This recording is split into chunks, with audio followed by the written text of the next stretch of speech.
Listas de la noticia en Notimundo.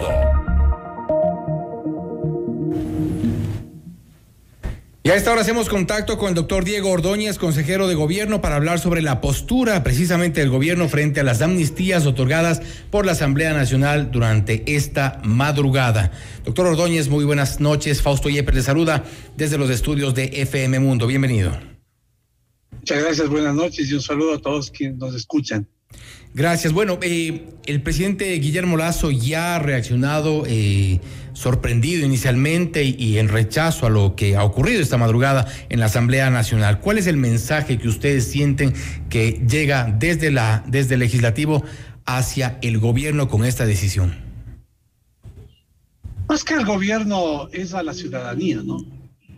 Y es el hecho de que se confirma que aquellos grupos que desisten del diálogo, que renuncian al entendimiento y que pretenden usar la vía de la violencia para solucionar los problemas, reciben el beneficio de la impunidad, y que además este mecanismo, ¿no?, que supuestamente persigue fines de pacificación y reconciliación, que en mi opinión ha sido usado de forma política y electoral, no incorpora, ¿no?, a aquellos que del lado de las fuerzas del orden, Policía Nacional y Fuerzas Armadas, tuvieron participación en los eventos de octubre del 19. ¿Y cuál es la conclusión al final de esta decisión? Que los que provocaron los destrozos son amnistiados y los que controlaron el orden son enjuiciados. Y este es el mensaje que lamentablemente uno puede concluir de esta decisión de la Asamblea de amnistiar a 268 personas. Hace unos minutos logramos conversar con la ex ministra de Gobierno, María Paula Romo, y ella también recordaba que dentro de este paquete de los 268 ciudadanos amnistiados están también quienes han estado procesados por minería ilegal, por otro tipo de delitos graves y también en algunos casos incluso de terrorismo. Esto de alguna forma también forma parte del mensaje. Estamos a la par queriendo combatir la minería ilegal. Hemos visto lo que ocurrió en Zaruma, hemos visto lo que ha ocurrido en las últimas semanas en la provincia de Napo, imágenes de toda la devastación que implica la minería ilegal en varios sectores del país, y a la par estamos desde la Asamblea Nacional amnistiando a mucha gente que está involucrada en este tipo de delitos. ¿Perdón y olvido o impunidad?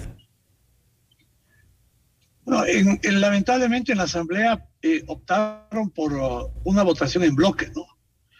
Porque lo racional, lo sensato, lo que habría sido coherente con la figura de la amnistía es hacer por eventos, por hechos, por circunstancias y personas involucradas en hechos, en esas circunstancias, ¿no? Y no pues meter en una misma canasta a personajes como los que usted acaba de referir, a los cuales ha hecho mención la ex ministra Romo. Personas que están encausadas por actos delincuenciales vinculados a la minería ilegal, ¿no? Junto con aquellos dirigentes sociales que eventualmente podrían haber merecido una condonación o un olvido judicial, que es el concepto de la amnistía, ¿no?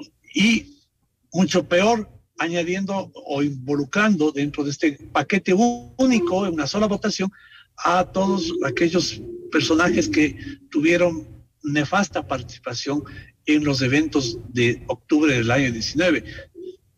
Para nosotros los quiteños en particular, y para muchos otros ecuatorianos que fueron víctimas de acciones de violencia, de sabotaje, no podemos olvidar. Y es más, no debemos olvidar lo que sucedió. Porque en octubre del 19, y se pretende ahora perdonar esa conducta, ¿no?, se demostró que hay sectores que creen que la violencia es el camino y no el diálogo.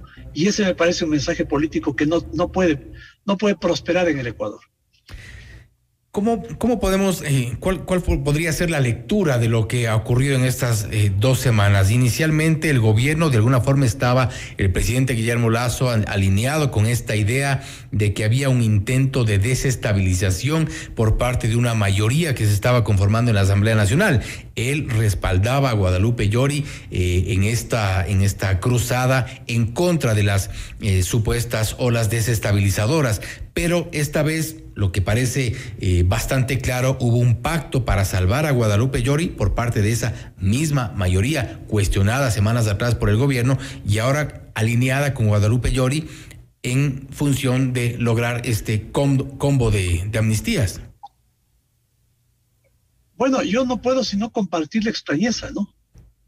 Porque no es en la mañana del día de ayer, fue una mañana en donde se votó una moción que no tuvo los votos suficientes, que pretendía, pues en realidad, no la evaluación, sino la descalificación de la presidenta de la Asamblea, ¿no?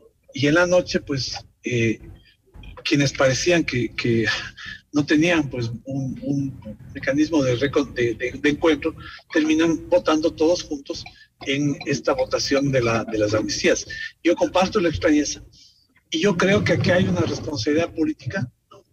Que la Asamblea y quienes votaron como votaron de la que tienen que explicar y la que tienen que asumir quienes votaron de esta manera, porque aparte de todo lo que, de todas las implicaciones políticas, ¿no? Está el hecho, pues, de que todo aquello que pasó, ¿no? De la destrucción, el ataque, la violencia, ¿no? La violencia contra personas, la violencia contra mujeres policías que fueron agredidas sexualmente, ¿no? El bloqueo de pozos petroleros que significó que en total todos estos eventos provocaron pérdidas por $1.000 millones al Ecuador, ¿no? El cierre de la provisión de agua potable en la ciudad de Ambato, y puedo seguir mencionando una serie de eventos de naturaleza similar, bueno, quedan simplemente en el olvido. Y quienes fueron responsables de eso, pues no por razones que podríamos incluso entender, ¿no? De pacificación, ¿no? De reencuentro, no, por razones puramente políticas y por una coyuntura de sumar, de amarrar votos, terminan siendo beneficiados de una acción que les garantiza impunidad. Me parece que esa responsabilidad van a tener que asumir quienes votaron de esa manera y van a tener que explicar al Ecuador. Ahora, también habrá que reflexionar sobre que esto es parte del juego político, parte de este juego de mayorías, parte de estos acuerdos, llamémoslo pactos, llamémoslo acuerdos, llamémoslo como sea, pero eso ocurre en los parlamentos, ocurre en los congresos, en este caso en la Asamblea Nacional. ¿Qué tanto afecta al gobierno este pacto? Esto lo que usted menciona, lo que ocurrió en la mañana y lo que ocurrió en la noche, cómo cambian los discursos en función de las necesidades. ¿Cómo afecta al gobierno de aquí en más, de aquí en adelante, para poder tramitar leyes, para poder, para lograr proyectos, que pasen proyectos de ley, para lograr un poco de gobernabilidad con el legislativo? Me parece una pregunta importante, ¿no? Porque más allá del hecho específico que estamos cuestionando, ¿no? Sí genera un ambiente de incertidumbre, ¿no? Incertidumbre política, porque el gobierno está tratando y ya ha planteado, y posiblemente podría pensarse, ¿no?, que somos ingenuos y necios. Seguimos invocando al diálogo como la alternativa para solucionar los problemas, seguimos invocando al diálogo como el mecanismo democrático para encontrar soluciones a los problemas de los ecuatorianos. Y claro, se producen estos eventos, ¿no?, en el ámbito de lo legislativo, y genera obviamente un nivel de incertidumbre. ¿Cómo es que logramos, o cómo conseguimos, o cómo ponemos a la Asamblea a preocuparse de estos temas fundamentales, ¿no? De los temas, por ejemplo, que tienen que ver con el debate que se tiene que llevar a cabo, el primer y segundo debate sobre la ley de inversiones que envió el presidente de la República, que apunta a mejorar el ambiente de inversión y generación de empleo, ¿no? ¿Cómo logramos encontrar, ¿no?, con los sectores políticos representados en la Asamblea este espacio de comunicación en torno a los temas que son fundamentales a los ecuatorianos, y no a las agendas electorales, a las agendas políticas? Y y mucho menos pues con decisiones que desde mi punto de vista pues no aportan precisamente en términos de la pacificación. Entonces se reconoce entonces que puede haber complicaciones más adelante, porque si es que esta luna de miel en el legislativo dura más allá de esta madrugada del 10 de marzo, en adelante podría incluso correr riesgo la ley de inversiones, y también podría demorar estos acuerdos hasta, quién sabe, bajarse la reforma tributaria del gobierno a través de esta ley derogatoria que están ya planteando sectores de oposición. Bueno, en relación con la ley derogatoria me parece muy importante referir, ¿no? Hay un informe de la Unidad de Técnica Legislativa que señala que la propuesta es inconstitucional, porque ningún asambleísta tiene dentro de sus competencias la de presentar un proyecto que derogue impuestos. Eso es exclusivo del presidente de la República. Y ya advertimos en la mañana, ¿no?, que hubo 104 votos para impedir que ese proyecto vaya en consulta a la Corte Constitucional, lo que nos parecía absolutamente obvio y necesario, pero no se envió. Ahora eso ha vuelto al CAL, y ya el CAL en otras oportunidades, recuerde usted en el caso de la ley de creación de oportunidades, calificó de inconstitucional por razón de la diversidad de materias, con un informe de la Unidad Técnica Legislativa. Lo propio debería suceder hoy, ¿no? Si es que queremos mantener esto coherentes en campo de lo razonable, de lo racional, de lo legal y lo constitucional. Ojalá procedan de esa forma. Pero tampoco es una garantía que haya una observación ya en el campo constitucional, porque de hecho acá en Notimundo un constitucionalista mencionaba, por ejemplo, que esta concesión de amnistías en combo era inconstitucional. Entonces, como que la constitucionalidad o no de las propuestas o de las decisiones de la Asamblea Nacional no es algo que de momento les conmueva siquiera, ¿no? Lo que afecta significativamente y diría perniciosamente a la institucionalidad, ¿no?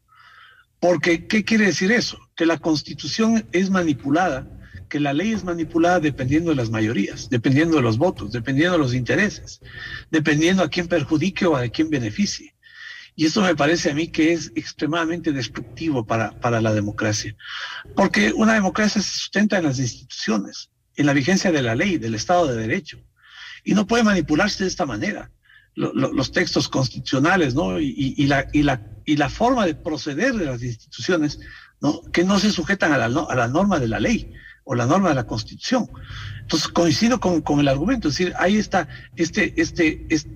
la Constitución, el texto de la ley es como un chicle, ¿no?, que se estira, se encoge según el gusto o el interés de quien quiere que esa manipulación le sirva. Y esto ha sucedido pues en el caso de la amnistía, ¿no? Y ojalá ¿no?, en el tema de la ley derogatoria no suceda lo mismo. Y esperamos también, ¿no?, que en la Asamblea, y vuelvo a hacer la invocación, que la Asamblea, ¿no?, tenga o digamos aspire o busque entender un poco lo que está pasando en el país, lo que los ecuatorianos buscan, lo que los ecuatorianos aspiran. Los ecuatorianos no quieren conflictos, no quieren peleas, no quieren enfrentamientos. Los ecuatorianos lo que buscamos todos es que haya un ambiente constructivo de paz para sobre eso edificar la recuperación de la economía y del empleo. Y esto me parece que debería entenderse desde sectores políticos, en donde me parece que existe más una agenda política de corto plazo, de tinte electoral, ¿no?, eventualmente en casos de retaliación, que afecta la estabilidad. Un país en esas condiciones es muy poco, favorece poquísimo al ambiente de inversión y generación de empleo. Situación política compleja y sin duda algunos mensajes para ser analizados ya por parte de varios sectores en el país. Doctor Ordóñez, gracias por estar con nosotros.